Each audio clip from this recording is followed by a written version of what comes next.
My name is Neil Jock. I'm very pleased to be the host of this series on U.S. foreign policy with my colleague in the History Department, Daniel Sargent.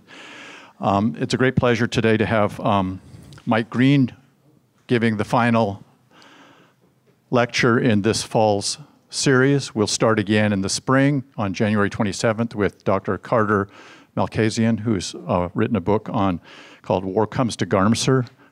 He'll be talking about U.S. position in Afghanistan.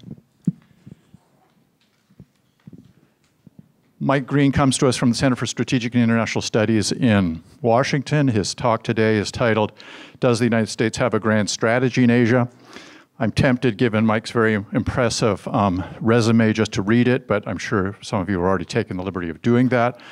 I'll just briefly note that he is the Senior Vice President for Asia and Japan Chair at the Center. He's also an Associate Professor of National Security at the School of Foreign Service at Georgetown. He served on the staff of the National Security Council in 2001 to 2005, and then he was promoted as the what's the exact title? Senior Director, a Special Assistant to the President for National Security Affairs and Senior Director for Asia under the George W. Bush presidency.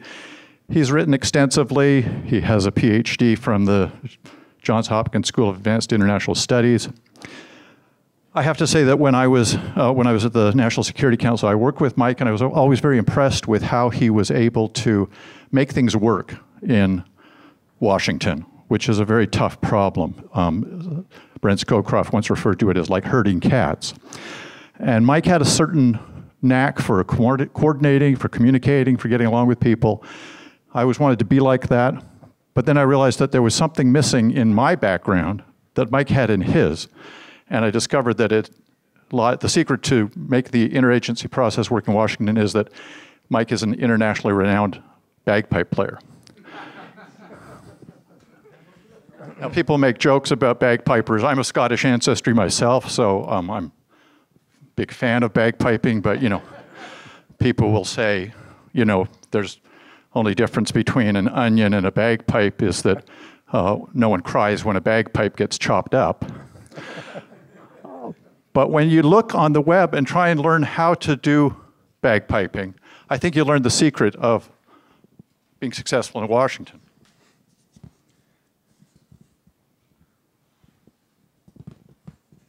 Bear with me. I have a note. If you substitute working in the US government for playing the bagpipe, and you look at instructions for how to learn the bagpipe, and I did this by looking at the bagpipe dictionary on the web. Here are the instructions about what it takes to be a bagpiper. It says, if you simply pick up a Highland bagpipe and attempt to play it, you will get nowhere. Same thing in the US government. Playing a bagpipe is a complex task with a lot happening at once and a lot to do at the same time. Once you inflate the bag and the 4 reeds start sounding, you're committed. You can't just stop to think about this or that when things get hectic. Get behind the curve and you're in deep trouble. The wedding guests may run screaming from the church, your dog might bite you, or the neighbors might start shooting.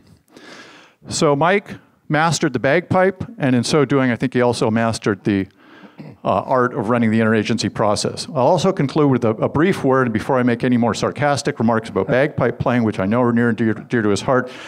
I'll also note that he also has another skill, which is in the Japanese swordcraft. And the description of Japanese swordcraft reads as follows. It is associated with the smooth, controlled movements of drawing the sword from the scabbard, striking or cutting an opponent, removing blood from the blade, and then replacing the sword in the scabbard. So before Mike turns to his second talent, well outside the field of government and South and Asian studies, I'll turn the floor over to him. Thank you very much, Mike.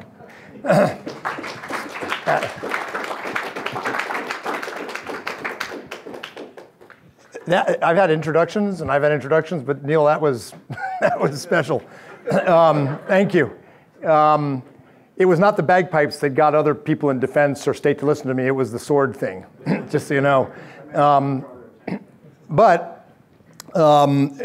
thrilled to be here. I'm thrilled to have brought Scottish weather with me.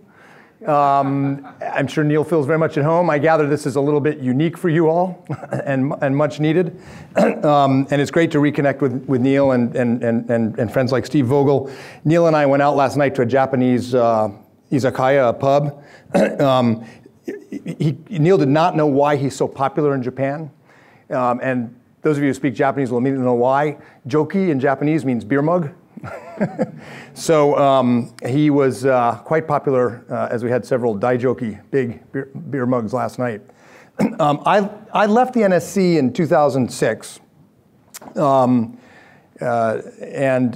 when I came back to the academy and took up a tenure position at Georgetown and started working at CSIS, I wasn't quite sure what I was going to work on. When you've been in government, as Neil can tell you, it's a little confusing when you come back because some of the theories you've taught are completely irrelevant. Other things that you didn't pay enough attention to are very relevant. I started a variety of projects before I finally settled on what I was interested in. And what I found I wanted to know the most about, that I wish I had studied more carefully or done more research on before I went into government, were basically three things. One I'm not going to talk about in the talk, but I can if you're interested, and that was the role of leaders in international relations. Political science, at least in the international relations field, doesn't know what to do with leaders. There's no, you can't quantify them, there's too much variation. But boy, working in the White House, did I realize that the leaders that President Bush met with, often with me there, made such a huge difference in state-to-state relations for the quirkiest reasons. So I teach a course on that at Georgetown. It's an interest. The second thing I was interested in is the dynamics of Asia with a rising China.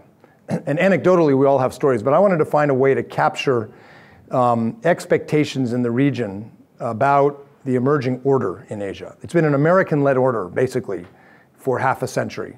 For a long period, it was a Sino-centric order. I wanted to get a sense of what strategic thinkers in Asia thought the emerging order would be with the rise of China. So I did a series of surveys, got funding from MacArthur, did a series of surveys of about 1,000 experts across Asia, which I'll refer to in this talk, thinking about where Asia seems to be heading and how the United States maintains primacy or at least protects our interests and how we shape that order. And then the third thing I was interested in, after writing a number of presidential speeches, strategic documents, or as we said in the Bush administration, strategery, where we asserted the importance of freedom of navigation, the importance of democratic values and free trade, all the stuff that Clinton and now the Obama people use in their speeches. I paused and I thought, okay, but where does this all come from?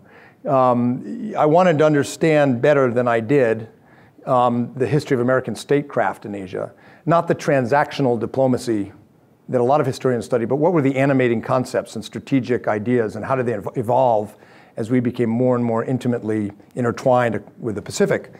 So I started a book project, which I'm almost done with, on the history of US strategic approaches to Asia. It's kind of an intellectual history and a diplomatic history mixed. So I'm going to combine all that to begin to answer, or at least frame for a discussion, whether the US is capable of executing a strategy in Asia with the rise of China, what it might look like. I won't completely answer that. We can delve into it into the Q&A. As you all know, President Obama was in Asia last week for the APEC, Asia-Pacific Economic Cooperation Summit in Beijing, the East Asia Summit in Myanmar or Burma, and then the G20 in Brisbane, Australia. I haven't actually done this yet, so I'm not sure how to get my slides going. There we go. And the president has announced that the United States is pivoting to the Asia-Pacific region.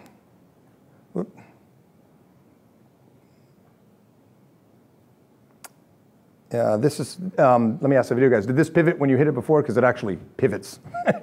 The Google Earth, I may have only stills, which is a bummer if it's true. This map was created by McKinsey and Company. It shows the center of economic activity in the world, 2,000 years of economic output across the globe. A Scottish historian, in fact, economic historian, constructed gross national or gross imperial product from the year of the birth of Christ, and basically created a graph over time of where the center of economic activity was, how it was distributed. McKinsey took that, put it on a map, so you could see geographically the mean of where this was. Let me see if this one is going to cooperate.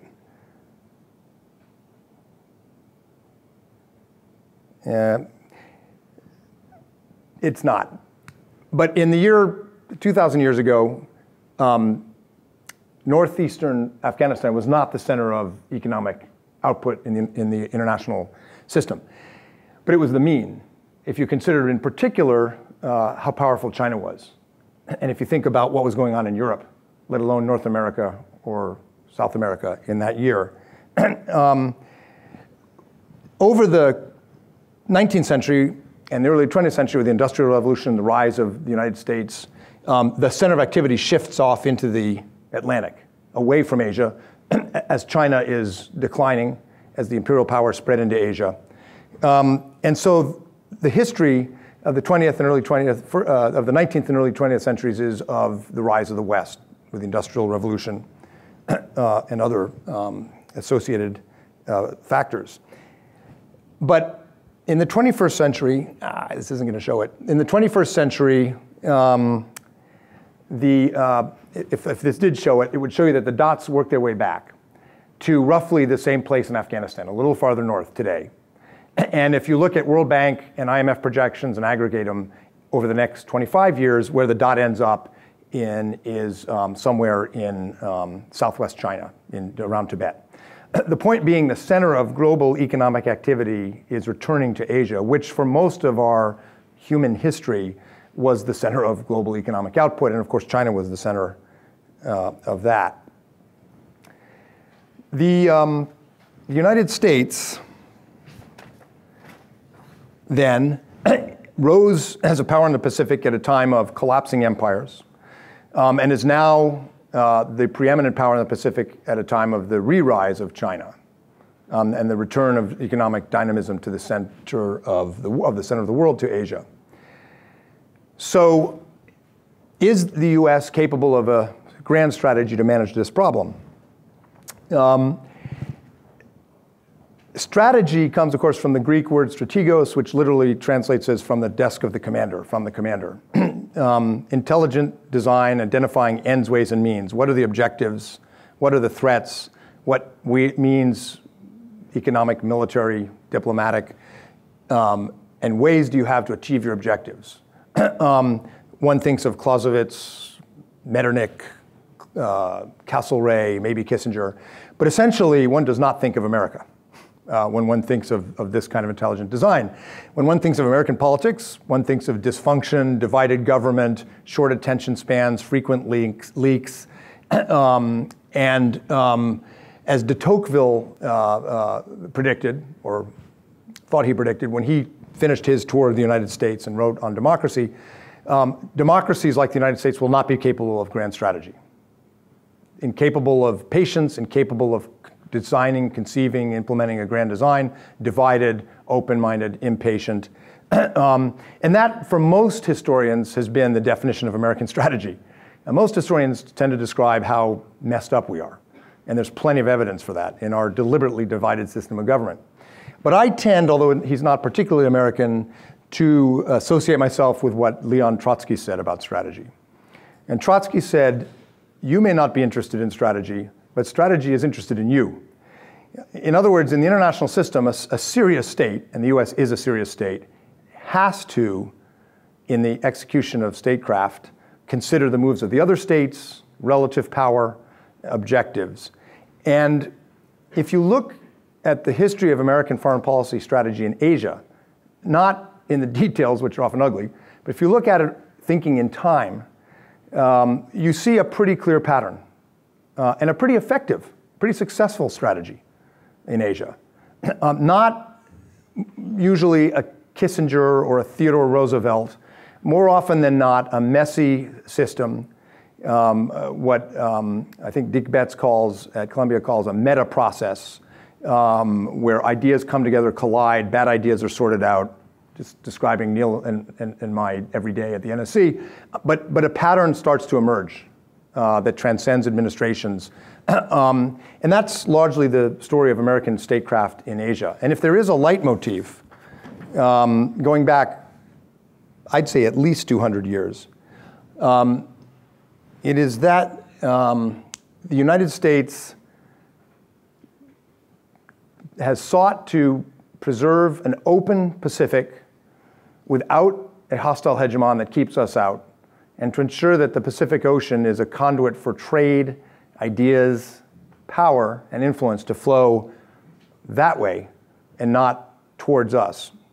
And it begins with the birth of the Republic, with Thomas Jefferson, who sent Lewis and Clark, famously, to map out river passageways to what later became Oregon, but with the forethought that the US would be a continental power and a Pacific power. And he thought that what is today Oregon would be our portal to the Pacific. And he knew about this because he had befriended a crazy Dartmouth dropout named John Ledyard. And if you read Michael Aron's History of the Middle East, Faith, Power, and Mystery, Ledyard figures very prominently because he traveled across Egypt and was the first American to really explore, after the revolution, the Levant. Well, Jefferson knew Ledyard, and Ledyard had another side to his personal story. His junior year at Dartmouth, he chopped down a tree, carved it into a canoe, paddled his way down the Connecticut River, you know, your typical junior sort of road trip, joined the Royal Marines, this is before the American Revolution, was assigned to Captain Cook's command, and did Cook's last expedition with him and saw him killed by the Hawaiians. And in that, he realized that the British were trading sea otter pelts from the Pacific Northwest, and ginseng from what's today West Virginia, and sandalwood from what's the Sandwich Islands, what's today Hawaii, to the Hong merchants in Canton, and making huge profits. So when the revolution broke out, Ledyard jumped ship, you know, ran from the Royal Marines, and became in effect a spy for the United States. Met Jefferson when he was in Paris and so forth, and opened up for his eyes what the Pacific would mean to the new United States. The Pacific Northwest, everyone's heard of the Monroe Doctrine, 1821. John Quincy Adams, Secretary of State, the Western Hemisphere will be free of interference from the old country. But often forgotten was the corollary to the Monroe Doctrine in the Pacific Northwest. The Tsar of Russia, in an edict called an ukase, declared that Russia's territory was several hundred miles south of what we had thought it was. The Spanish were coming up, and the British were coming through Western Canada and squeezing out, potentially, the American portal on the Pacific. So John Quincy Adams, as Secretary of State, threatened war with Russia if the Russians didn't back down. Now, we didn't have a single ship that could get up there. We had a teeny little outpost. We had basically nothing, but the United States was a new player. The Russians didn't want us to side with the British. The British didn't want us to side with the Russians. And the Spanish were, you know, on their last foot. And John Quincy Adams played power politics brilliantly and kept open, with a completely hollow thread of force, the Pacific Northwest. That unpleasant-looking man is Daniel Webster, who was President John Tyler's Secretary of State. Webster announced in 1841 what was called the Tyler Doctrine. And the Tyler Doctrine was modeled on the Monroe Doctrine. And as the British and French fleets were circumnavigating Hawaii, the Sandwich Islands, we had a lot of missionaries, and we had a sort of dominant position because of the missionaries. But the French and the British had more ships. And so, again, without the power to back it up yet, we declared the Tyler Doctrine. And Webster skillfully played the British against the French so that both respected this unsustainable, this unenforceable American decree that Hawaii was now our zone of influence. John Hay, the Open Door Notes, of course, very famous in U.S.-China relations. The Open Door Notes were originally a British idea, in fact. For Hay and for Theodore Roosevelt, the Open Door Notes were about keeping China whole, ensuring American market access, and so most favored nation status, but also negotiating as a new power in the Pacific after the Spanish-American War, a modus vivendi with the British and the Russians and the Japanese and the French and the Austrians and the Italians and the Belgians, everybody was in Asia at this point, that no one would dominate or carve up China. Again, keeping with the same theme. Theodore Roosevelt won the Nobel Peace Prize for brokering the Treaty of Portsmouth between the Japanese and the Russians after the Russo-Japanese War. Not because he was a peacenik or an idealist, he was quite skeptical about liberal idealism, but because of power politics. He was quite happy when the Japanese began winning that war and keeping the Russians back, because we thought Russia was one of the primary candidates to be a hegemon that would keep us out of the Pacific. But when the Japanese started doing too well, Roosevelt offered to intervene and broker a peace settlement, which he did to ensure that the Japanese and the Russians kept each other at bay, checked each other and maintained a favorable balance of power. And then after the war, the United States, I apologize, these are all supposed to be moving and they're not. The United States maintained a favorable balance of power and contained, of course, communism with a series of bilateral treaties, most importantly with Japan, Australia, and then later Korea, Republic of China, and then also the Philippines. So if there's a pattern historically to our statecraft that's pretty consistent when you look for it, it's that we are a balance of power realist country. And in the Cold War, Nixon's opening to China. After Vietnam, checked the Soviets. As did Carter's normalization in '79. When China started to throw its weight around in the Taiwan Straits crisis in the mid-90s, Bill Clinton reaffirmed and revitalized the US-Japan alliance, again, asserting a balance of power strategy, even as we engaged China. In the Bush administration, as Neil will recall, we spent a lot of time on India, not because we thought India would be an ally, but because we thought an India that was successful and was rising would maintain a favorable strategic equilibrium. And in the Obama administration, there's been a lot of attention to the areas that Clinton and Bush did not pay enough attention to, Southeast Asia. President Obama signed the Treaty of Amity and Cooperation with the 10 members of the Association of Southeast Asian Nations and was just in Myanmar, Burma, opened up relations or a new approach with Naypyidaw, with Rangoon, with the Burmese government. So this has been the pattern. We're a realist nation, we're a balance of power nation. This is strategy.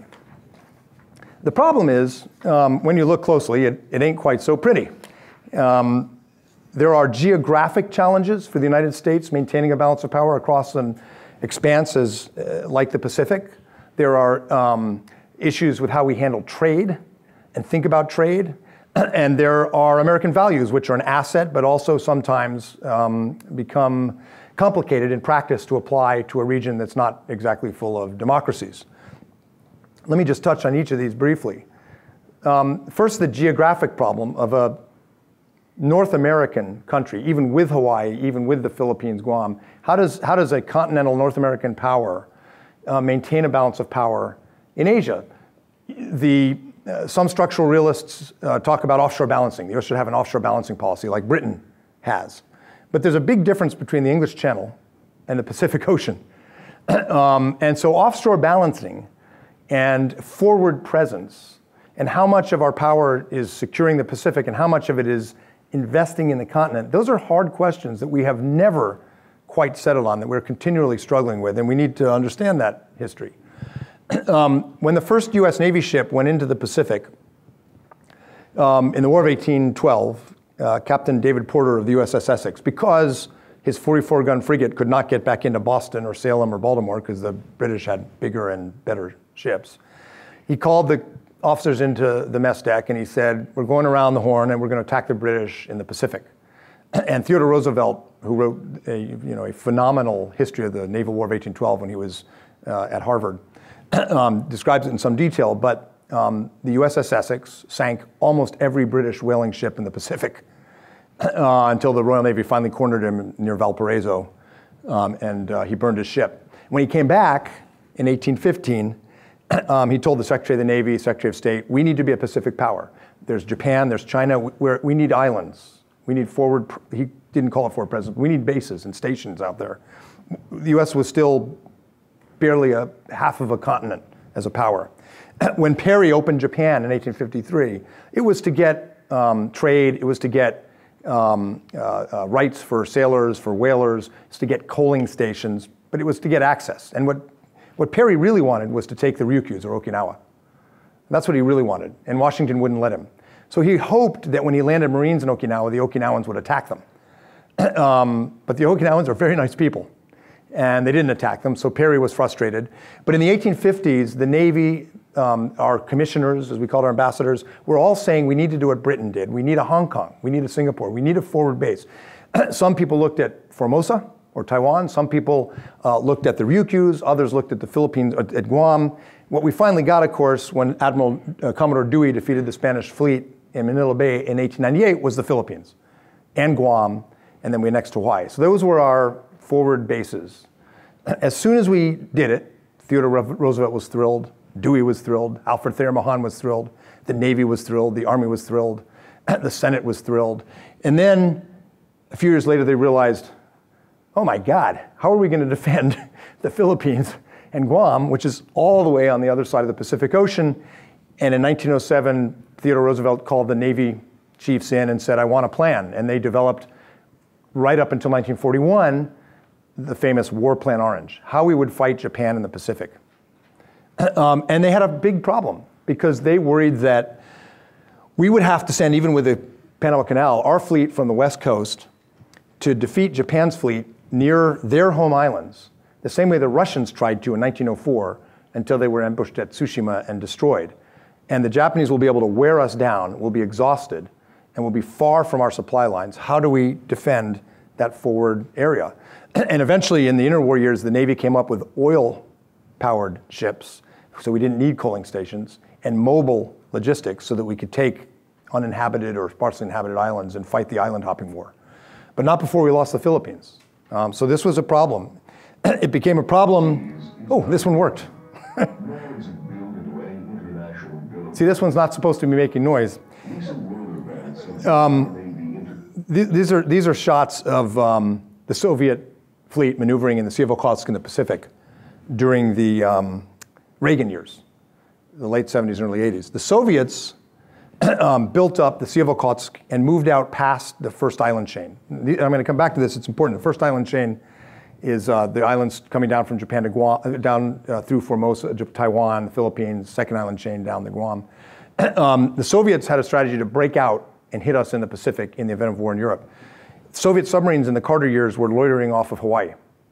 Reagan's response was to double down, to go on the offensive, to exercise more with the Japanese and others, close them up in the straits. We have the problem again today. These are pictures, I think, of the Chinese Dongfang 21, their ballistic missile.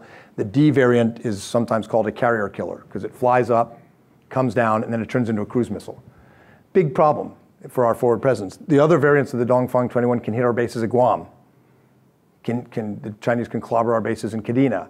So again, we have this problem, so-called A2AD, anti-area access denial capabilities China's developing. We've been here before.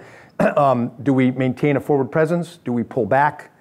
How do we handle it? This constant challenge for us. This is a map of the Chinese Air Defense Identification Zone, ADIZ, which they slapped down in December in the East China Sea. There are Chinese plans to do the same thing in the South China Sea, maybe the Yellow Sea. So these islands, this forward presence is being contested, and we're back. History is repeating itself. Second issue, in addition to this geographic problem, is trade. Now, is Europe. So it's hard to construct an Asia strategy when your capital, Washington, D.C., is completely focused on Europe. So what I found in doing this history was we constantly undercut our strategic interests in Asia in the interests of a balance of power in Europe, especially during the imperial era.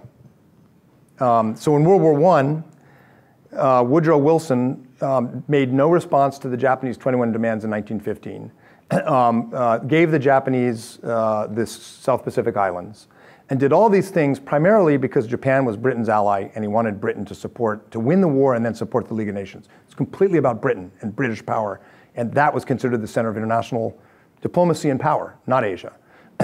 Roosevelt in World War II Japan attacked us, Germany didn't. Roosevelt's strategy, agreed on with Churchill, Europe first. Take out the Nazis, then we do Japan. Nixon's opening to China is considered a brilliant Asia strategy, and it was. But the main motivation for Nixon was to get out of Vietnam and to reinforce the Fulda Gap in Europe. Because in Vietnam, we were losing capability in Europe. And Nixon considered, although he was a Californian and a Pacific president in his own, President Obama says he's the first Pacific president. Nixon said he was the first Pacific president. But he was mostly focused on winning the Cold War in Europe. That was the central front.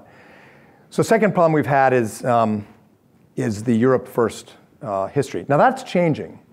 In opinion polls now, Americans for the past few years, a majority of Americans have said that that Asia is the most important region in the world to us. And that's new. For decades, when the Chicago Council and the German Marshall Fund asked this question in polls every couple of years, Europe won.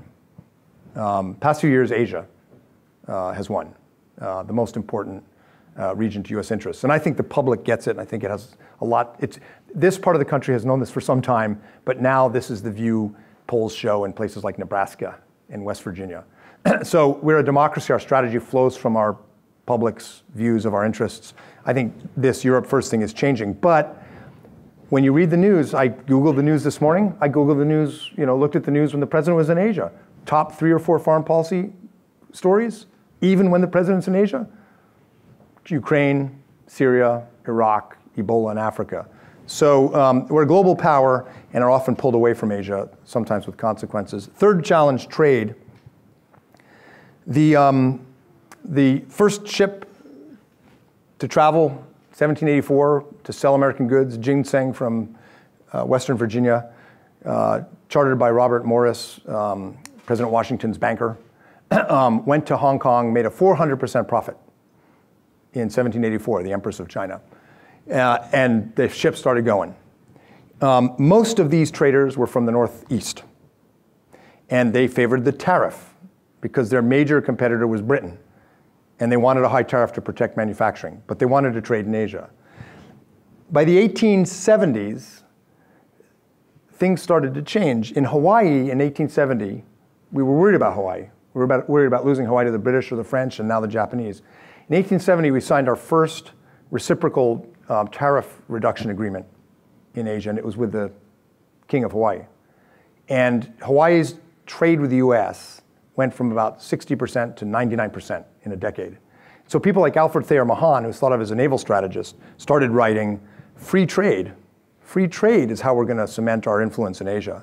And it took some time, but by the 1920s, we were heavily invested in Asia. This is Thomas Lamont, the president of JP Morgan, and Inoue Junosuke, the governor of the Central Bank of Japan.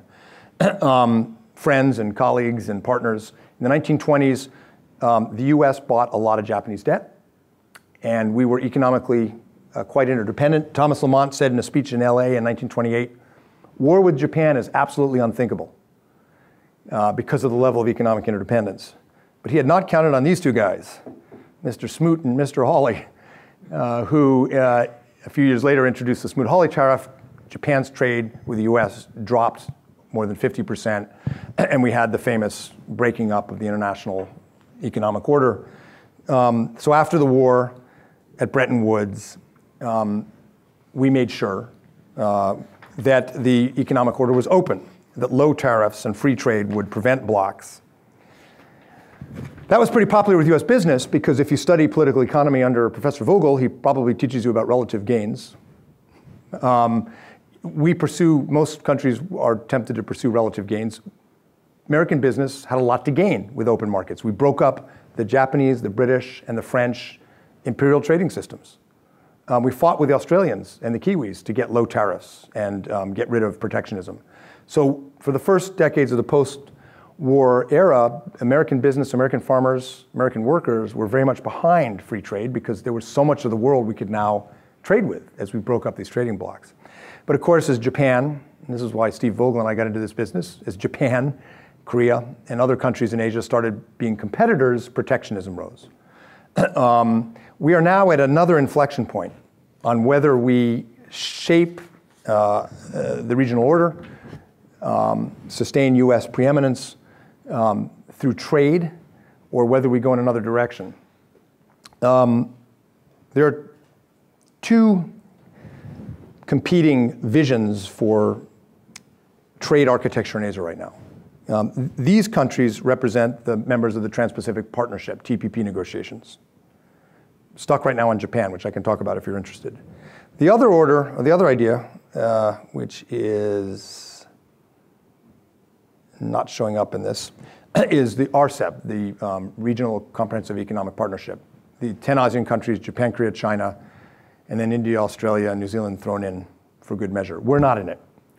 These two trade visions could combine and create an enormous amount of trade liberalization and growth, but we're at an inflection point where if the president and the Congress can't agree on this trade agreement, we will start to lose strategic influence because other agreements will take its place that we're not in the Asia-Pacific region. Last thing, our forward presence is a tool of American power. Trade is a tool of American power. Our values are an instrument of American power.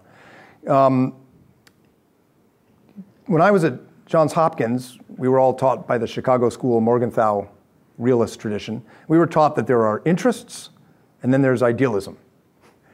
This was an attack on the interwar Wilsonian idealism, Kissinger or Morgenthau, that somehow these are incompatible. In fact, throughout most of American history, strategic thinkers have recognized that they're not incompatible. They're not even, they're mutually consistent, especially in Asia.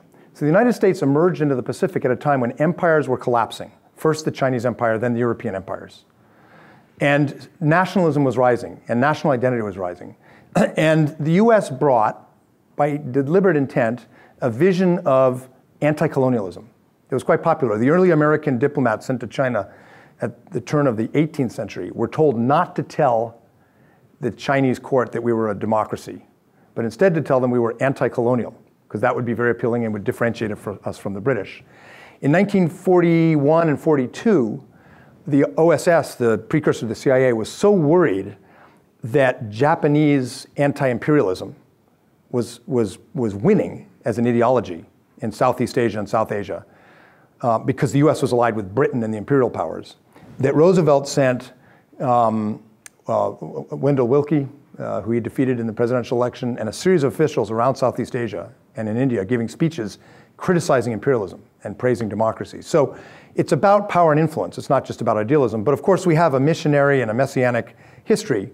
And at times, our support for democratic, well-ruled, self-governed republics helps us. At other times, our messianic predilections cause Asian countries to balance against us.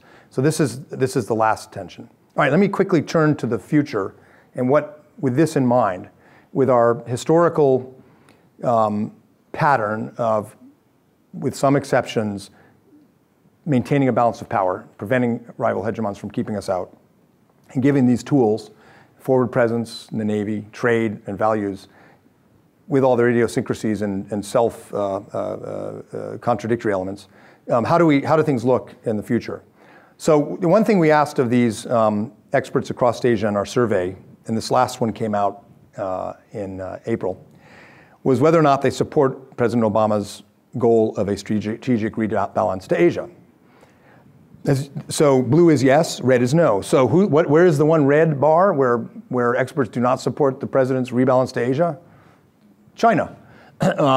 You can see it a little bit better on the map. Every other country, especially US allies, very enthusiastic. Why? The rise of China, but especially the way China has used its power in maritime disputes, in trade disputes. A lot of these Asian countries are balance of power minded, and they want the US in more to balance China. So in that sense, we have a good open door, so to speak, for our strategy. We asked, what country will be the greatest power in Asia in 10 years? Red is China, blue is the US. This also tells us something about how the US should be thinking about the region. So a lot of countries, even traditional allies, but especially smaller countries, think China's the future. that China will be the most dominant power. Our allies, the democracies, maybe because they have no option, the experts answer it's the US. But the most interesting one is, who's even more confident of US staying power in Asia than Americans? The Chinese. So we don't need, second lesson, we don't need to panic. We don't need to panic.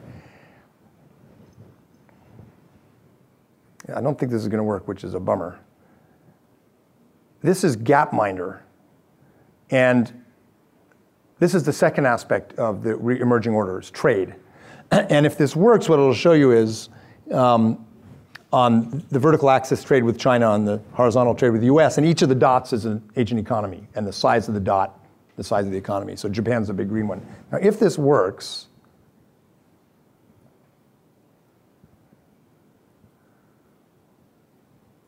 it doesn't.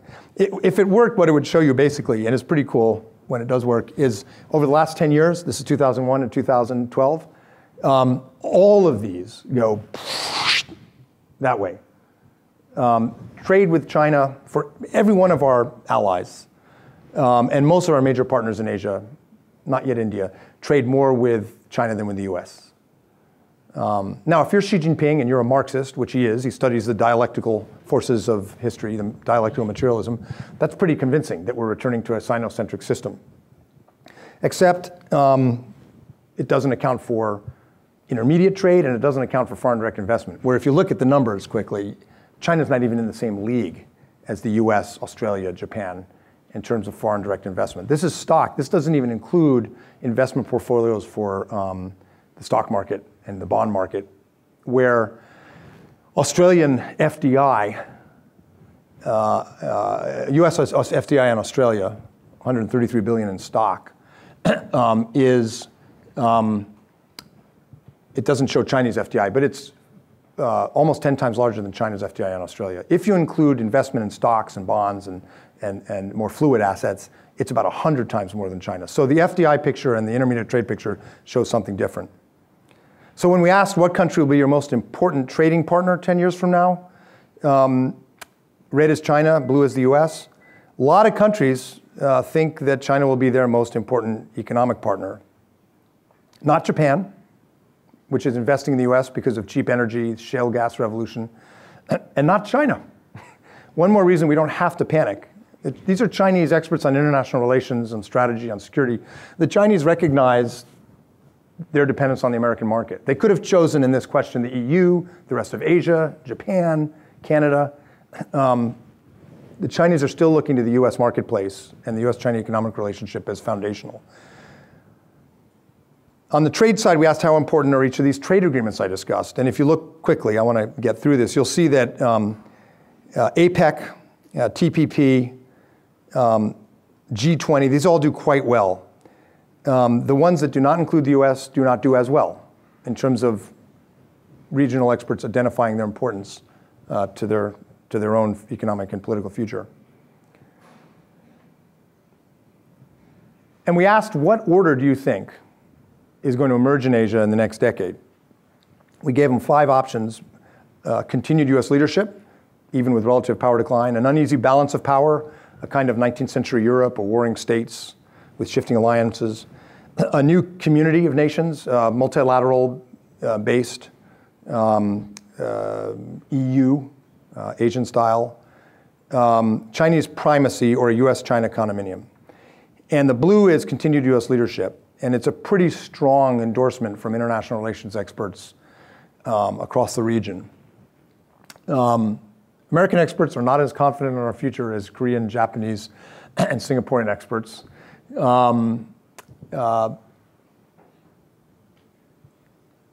It's interesting that China, when Chinese experts were asked what order they expected, the largest result, of course, is US-led.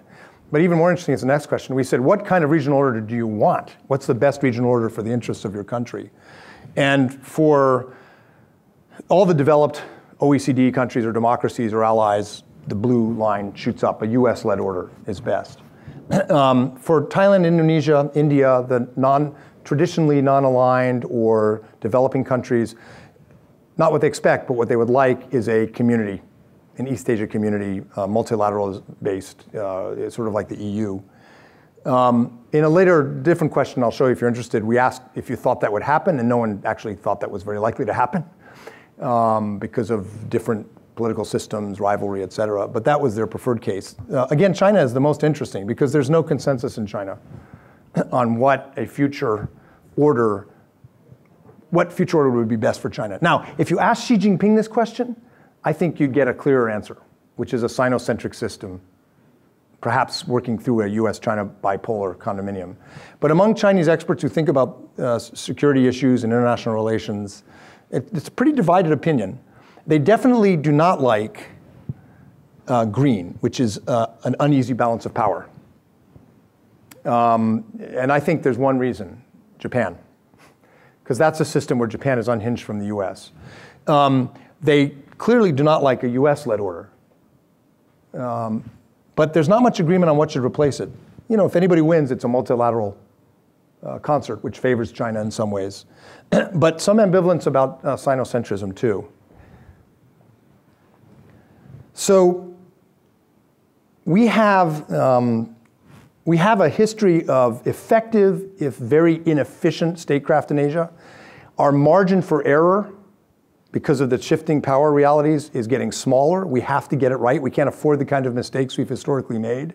We have a pretty good dynamic happening in the region in terms of trade, security cooperation with the US, China's recognition of the limits of its power, but also a China that is pushing pretty hard in some areas.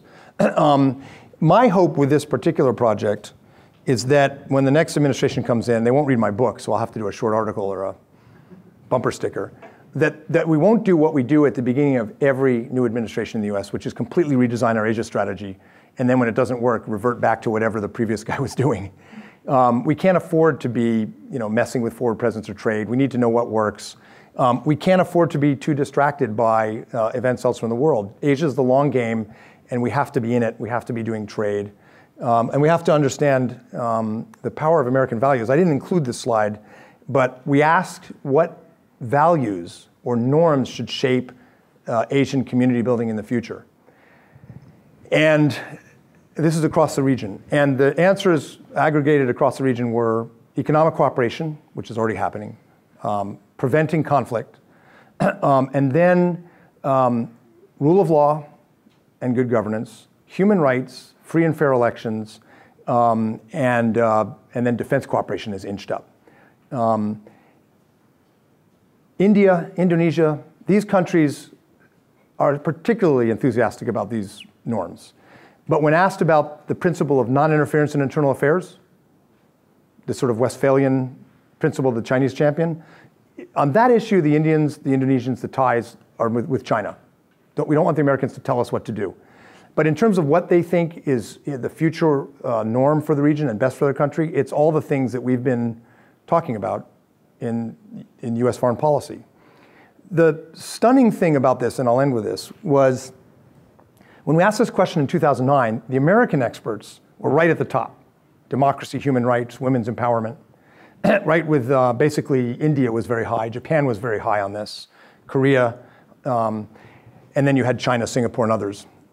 This time, in April, when we looked at the result, the overall support for these democratic norms went up a little bit in every country except in China, where it's gone down under Xi Jinping. But in the US, we were second only to China in terms of dismissing the importance of democracy, rule of law, free and fair elections, and human rights in the future of Asia. It was stunning. So we've lost a little something. The Bush administration, has to take some blame because it's the hangover from Iraq. And I think the Obama administration has to take some blame because they basically don't talk about these things in any sustained way. But this is one more aspect of our strategy in Asia where it's hard to operationalize, but where history is kind of on our side if we're smart about it. So I'll end there. Sorry the little gadgets and gizmos didn't work, but I was able to convey, I think, the key points.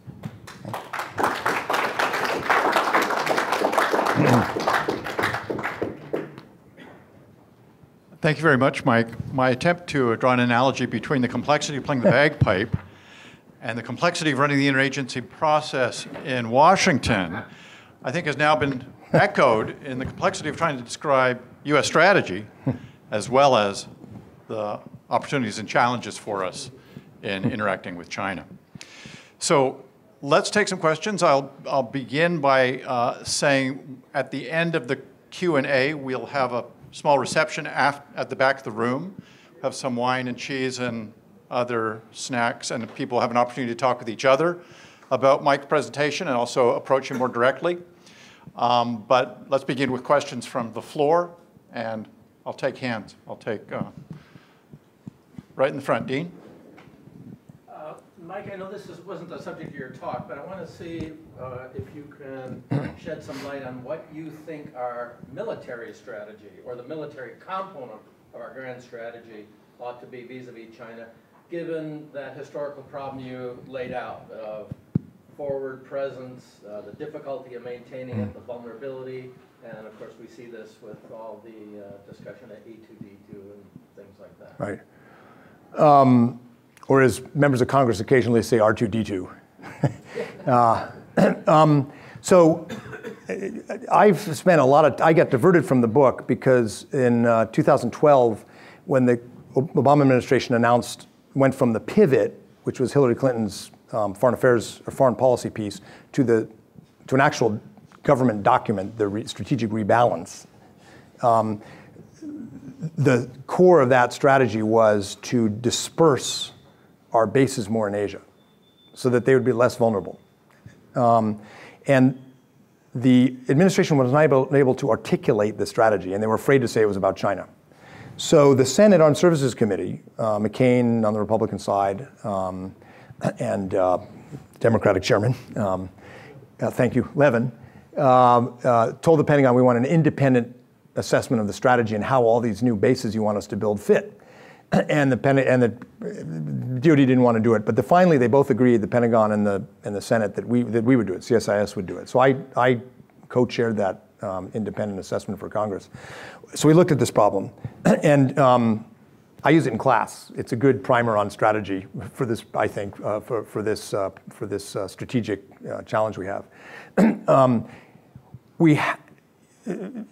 When we talk about military strategy, usually in planning, we talk about phase 0 to phase 5. So phase 0 is before we're in phase 0 right now. You're not fighting, but you're trying to influence and prevent a fight. Phase 1 is when you start moving stuff, and then it goes kinetic. And then phase 5 is cleanup. And as you'd imagine, the Pentagon doesn't spend a lot of time on that part normally. We told the Congress that we have to win any fight. So we have to have the ability to ensure victory, to deter. And our strategic comparative advantages for a long time will be submarines, because we can dominate the undersea space. And particularly when you add in Japan's very capable submarine fleet, Japan and Australia are building submarines together now, actually, and then potentially India. So for China, that's a real vulnerability. And they can't win a long war because of blockade. Nuclear forces and nuclear deterrence are critical. Our alliances. But we can't make our whole strategy with China about war winning, because then we'll get into war. So we have to be able to focus more on the phase 0, what people call shaping. And that's why dispersing our forces a bit more, the Marines in Darwin, moving out of Okinawa a bit, the agreement with the Philippines where we can have more access to their airfields, the agreement with Australia where we can have access to their airfields. Dispersal complicates China's planning. First, because there are more targets. Second, because there are more countries they have to attack. And that complicates their planning because they don't want to fight a war with everybody. And third, because we can survive. We have places to go if they hit Guam or whatever. So that's a key part of the strategy, but also the dispersal is about engaging more. We've been very heavily concentrated in Northeast Asia since the Vietnam War. Since we got out of Cam Ranh Bay and the Philippines. Now we have to do a lot more in Southeast Asia because that is in effect the Balkans. That's the place where the test of wills is. The PLA Navy can't beat the Japanese in a fight in the Senkakus, at least not for the foreseeable future, force on force. They can easily take out the Philippines. They can win over the Vietnamese. So a lot of the strategy is about shoring up those countries' resilience, So we, Japan, Australia, Korea are selling equipment, giving equipment to the Philippines. Japan's giving stuff to the Vietnam. We've relaxed our arms export rules to give surveillance technology to the Vietnamese. So a lot of it is shoring up that first and second island chain so that the Chinese strategy won't succeed if they kill the chicken to scare the monkey. So we have to pay a lot more attention to Southeast Asia now. That's a big part of it. So those are some of the components. And all of that in itself creates a security dilemma, And so that's why TPP is so critical, because then you have a framework that's basically our rules, but is inclusive, and that the Chinese economic reformers want to be in, and why we need to cooperate with China on a range of issues from North Korea and so forth. But in terms of the military strategy, those are the key elements, I think, and missile defense. Could I just one tiny question to that? What do you think the shelf life of that strategy is? Well, it's going to be dynamic. For example, in 2012, when the Chinese flooded the Scarborough Shoals area near the Philippines, the U.S. government brokered a disengagement where the Chinese and the Philippines both agreed to get out. The next day, essentially, the Chinese went right back in. The Philippines, against our advice, sent their old Hamilton-class Coast Guard cutter, which my father-in-law served on in the 70s, which we gave him steaming right into this horseshoe-shaped atoll. The Chinese cut him off. The Philippines gave up, lost it. That area is now completely dominated by China. So after that, we started getting more serious. And you have all these access agreements and cooperation, the U.S.-Japan Defense Guidelines. One would think that the region welcoming the U.S. in and collaborating more with the U.S., but also Japan, Australia, Japan, India, Australia, India, one would think that would dissuade China, and it hasn't. There's not a marked difference in Chinese behavior. So this is going to be a continual dynamic process, and we got to have secretaries of defense and secretaries of state and deputies and national security advisors who know Asia pretty well, who are sensitive to this dynamic, know how to adjust without overreacting. And this will sound partisan, but we don't have that right now. Yeah, I mean, if Hillary Clinton's president, I think we'll have it. Or any of the dozen of Republican candidates out there. I don't know if I saw a hand back in the middle of the room. Yes, please, and then I'll come back up here. Yes, please. The pillar is, it's Steve, yeah. China's strategy, the U.S. strategy for China that you just described, would you say that that's consistent with the basic principles that you elicited for like American history of foreign policy, specifically, the idea of balance of power, realist strategy? And if so, does that imply that going forward, there's actually, in terms of likely scenarios, as much kind of narrower range of possibilities than we, like as academics, might want to imagine, because it's most likely that we will continue to be. Neil and I were talking about this at dinner last night. One thing when you go into government, having been an academic, the first thing you learn is how narrow the range of possibilities really is. It's very humbling. So I was describing the military strategy, and if that's all we got, we're in big trouble. I thought the points about, and again, this is not determinative, it's just one data set, and it's this is elites. We tried very hard to get a survey sample of elites that reflected the spectrum of international security thinking in China and Japan and so forth. But it's not, there's no margin of error. It's a subjective data set. Subjectively chosen, we tried to have criteria and review groups. But it gives you a sense. And the part that I thought was important, as I mentioned, was the Chinese view of their economic dependence on the US and the Chinese view of American power in the long run. So that is those two things, the dependence on the US economy, the long-term assessment. I think in the near term, China thinks we're distracted and maybe even weak. But in the longer term, I think there's an understanding of American power. Those are pretty important checks on revisionist behavior. I didn't say a lot about architecture, but I mean, TPP is just a piece of it. But that's another layer. The East Asia Summit, the ASEAN Regional Forum, they don't solve anything, but they start to socialize behavior, and we got to play that game. And I give the Obama administration pretty high marks. For a piece I have coming out, I did basically an attendance check on Obama, President, Secretary of State Defense, attending these ritualistic often boring Asian multilateral and bilateral meetings with the funny costumes and the skits. And, you know, if Clinton probably got a 70% attendance rate, President had 100%, but Condi skipped some ARFs, we had maybe 90%. The Obama administration has 100% attendance, except for when the president had to miss the APEC, which he made up for. So that counts. That's an important part of it. So it's going to have to be multi-layered. Where we'll really be in trouble is when the Chinese decide revisionist behavior pays off. What we see now is coercive behavior, but carefully calibrated. What in Beijing is sometimes called the cabbage leaf salami slicing. You know, to the earlier question, we can handle that. At some point, if it goes from cabbage leaf pulling to hacking the cabbage in big pieces, we'll have to rethink this strategy pretty seriously. But we don't have a lot, sorry, I didn't really actually answer your question. We don't have a lot of options. We kind of have to do all of this. So this debate about multilateral versus bilateral alliances, it's a stupid debate. We have to do both, you know, so. Mike, where does the enormous debt that China holds, the enormous U.S. debt that China holds, where does that enter into U.S. strategy? Well, in my experience in the Bush administration, it never really did. I mean, people were aware of it, but there were a lot of reasons why a trade war with China would be bad. And debt was not the most important. It was what it would do to our trade overall in the Pacific. All of our allies and partners who are now eager to do more with us, none of them want to choose between the United States and China. Maybe Japan might, maybe. I'm sure Japan would choose the United States. But most of them, and maybe Australia, but most of them don't want to choose. You know, we're the power, we're still the primary power, we're the most benevolent power, but we don't live in the neighborhood.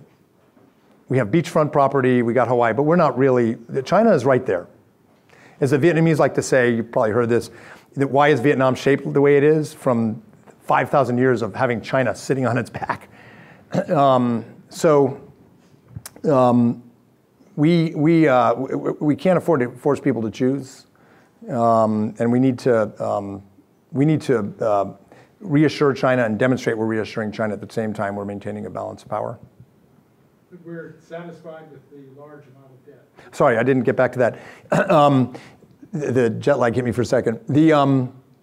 It didn't come up in the Bush administration. In the Obama administration, you'll recall Hillary Clinton at one point thanked the Chinese for buying debt. That was suggested to her at a dinner I was invited to by someone from New York who was happy to have the Chinese buying treasuries because it was good for this particular person's business. As a friend of mine at Treasury used to put it, if I owe you $10, I have a problem. If I owe you $1 million, you have a problem. It is not a veto. In my experience in the Bush administration, I suspect it's true now, nobody in the Situation Room said we can't do upgrade the security treaty with Japan or sell equipment to Taiwan or support Philippines because the Chinese will dump our debt, because they can't without huge cost to themselves. Clinton, unfortunately, she sort of vocalized that it was a mistake. The interdependence is much more complex than just the debt.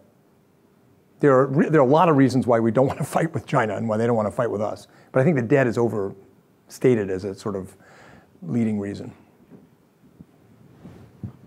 Okay. Yes. Air quality in China is horrible. And the rate of increase of use of fossil fuels is just staggering what's already happened, and I guess under the current agreement it'll plateau sometime around 2030.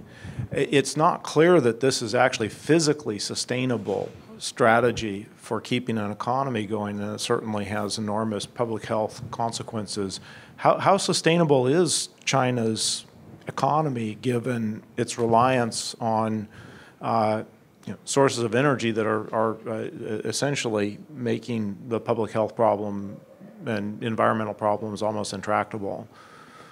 You've probably heard the stories about the U.S. Embassy's decision to publicly show the air pollution levels.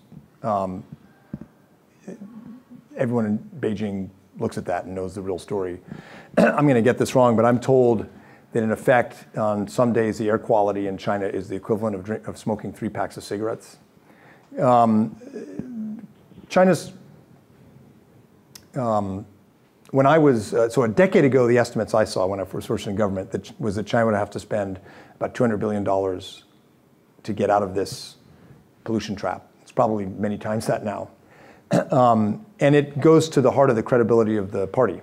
Of the 200,000 plus protests around China every year, most of them are related to the environment. And so it's a stability issue for China. And it's a growth issue. I mean, the World Bank report, I thought was pretty compelling and well received, or at least understood in China, that China can't get out of this middle income trap without dealing with this. I think on balance, it creates useful interdependence. My view of the president's deal on climate was that it was a little bit of smoke and mirrors, but the fact that Chinese leadership put out these targets was a good thing. It's totally unenforceable. But the Chinese leadership recognizes this. Japan suffers from this because of the red rain from Chinese pollution. Korea suffers. So it creates a reason for everyone to cooperate, which is always good in this situation.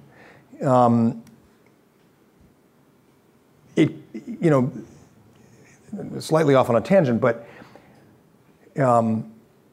if the estimates vary, but if there are 400 or 500 million members of the middle class in China right now, or soon to be, they're going to want a quality of life. And that's going to have some impact on the political system. And I think pollution is going to be one of the things where people demand accountability and where the party is going to have to respond. It has not done that in terms of political liberalization, quite the opposite. But I think that may be one of the issues where they have to. I interviewed George Shultz yesterday in his incredible penthouse in San Francisco for my book, and he was describing in the 80s. Shultz was always a Japan guy and a maritime guy. He told me that the China experts shouldn't run China policy because they're always trying to fine tune things too much, and you need to be blunt and clear with the Chinese. But he was really quite optimistic about China in the 80s because he said when Reagan went, they saw these shoots coming up. People had TVs for the first time. He thought that the economic opening would inevitably lead to political liberalization. And then he got quiet for a minute and he looked at me and he said, but it didn't. Pollution may be the thing. So I just finished reading Lee Kuan Yew's book, and which one? The thoughts from the great leader on the one that Blackwell did. Right. So in that book, he characterizes Chinese leaders as thinking or Chinese leaders don't want to be this U.S. or Soviet Union-like hegemon in the region or in the world. But if U.S. policy U.S. policymakers aren't careful, that will push them in a direction that makes them long-term adversaries of the United States and potentially puts them in conflict with us down the road. I'm curious what you think of Lee Kuan Yew's characterization of that, and if we're on that track, and what you think of Lee Kuan Yew's insights in general. So Lee Kuan Yew also said in that book, if I recall correctly, that if the U.S. did not engage more actively in Asia, China would become the hegemonic power. So he's sort of, it seems to be contradicting himself, but he's pointing out how, exquisite this dilemma is of balancing but engaging and getting that mix right. Schultz, by the way, told me that when he was in the Nixon administration, then Treasury Secretary, was always interested in Asia, but he sat down for long seminars with Lee Kuan Yew, basically. And he'd sit down and Lee Kuan Yew would talk about strategy, talk about the region, talk about the dynamics. So Lee Kuan Yew, quite influential in the US. When I worked in the White House, he was the only former leader in Asia who could see President Bush whenever he came to Washington.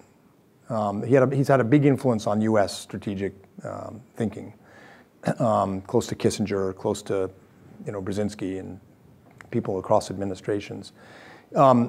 Lee Kuan Yew, of course, in the 90s, when we were out of Subic Bay, out of Clark, out of the Philippines, didn't have much military presence in Southeast Asia. Lee Kuan Yew was the one who offered us Changi Pier so that we could berth carriers there. So Lee Kuan Yew is all about balance of power. And so are the Singaporeans. So he wanted us in the 90s. He wanted our carriers. He wanted the Singaporeans train in Texas when Katrina happened. A bunch of Louisianans got pulled off the roof by Singaporean Air Force guys in Chinook helicopters. I'm sure that was eye-opening for them. So he wants us in. He wants a close defense relationship with the U.S., even though we're not formal treaty allies. But in the 90s, he wanted Japan in, so that the U.S. wouldn't pressure Singapore too much on trade or human rights. And now he wants China in. He wants, he's a student of this diplomacy of small city-states, Goa, Venice. And he wants a strategy where they bring the big powers in to counterbalance each other. So you can see that in his quotes. And he tells the Chinese also, we need you to be in. And that's sort of Singapore's game. I'll take one more question. Mike has had a long day today. He flew in yesterday morning, and boy, are his arms tired. One of those old ones. Is flying out tonight to get back to Washington. So I'll take one more question, then we can adjourn, have a glass of wine, chat a little bit more informally, and then we have one more event with Mike before he hits the road. So one question back here, please. What do you think this coalition of countries like Japan and the United States will do with the Taiwan issue? Do you think it'll worsen it? Like the United States, obviously they don't officially back up Taiwan, but unofficially, do you think it'll make the tension between Taiwan and China worse? Do you think they'll loosen up? None of these countries has any security commitment to Taiwan at all. And as you probably know, the U.S. Ended the U.S.-Taiwan, U.S.-ROC security treaty in 79 when we agreed to normalization with China and replaced it with the Taiwan Relations Act, which was congressional legislation. So it's strictly speaking not a treaty. It's an act of Congress saying we will help Taiwan defend itself. The U.S. strategically, until the past 6-7 years, thought of the cross-straits Taiwan problem as a discrete problem and planned for how we would deter China from trying to attack Taiwan and stop them if they did. What's changed is now the U.S., the Pacific Command, and the Pentagon, beginning the Bush administration actually, started looking this not as a cross-straits Taiwan problem, but a first and second island chain problem. That what China was doing with the PLA buildup across Taiwan was being replicated across Japan, near the Philippines, Vietnam. And this was a contest for control of what in China is called the Near Sea. So China's doing basically what we did with the Monroe Doctrine, saying this is our backyard, thank you very much. The difference with the Monroe Doctrine is we were looking out at the Caribbean. These were pretty tiny states. They were colonies of Europe, and we were looking at republics in Latin America. But the Near Sea Doctrine, this first island chain, these are countries. This is Japan, a treaty ally, third largest economy in the world, Taiwan, the Philippines. And so this is not the Chinese, understandable in a way, assertion of its rights in the Near Sea, which was for over 100 years the source of China's invasion. For the British and French in the Opium Wars, the Japanese, our containment strategy. It's understandable they'd want more control. They want to push U.S. patrols and aircraft back. They want to have the ability to deny us access and to threaten our bases. In a way, it makes sense, but it's very tense and very different from the Monroe Doctrine because these are big, powerful countries with historic rivalries and they're U.S. treaty allies. And it touches right on our historic intention not to get pushed out of the Pacific. That's why it's so tense. So now people look at Taiwan in that larger context, increasingly. I don't think the U.S. does not have any formal commitments from anyone to come to the defense of Taiwan. My personal guess is that if there was a dust-up over Taiwan, we would have to operate from Japan. Japan would support us. Japan has no commitment to do that, but our defense cooperation is so close, I think Japan would, and I think Australia would. I think that everyone else, especially our European allies,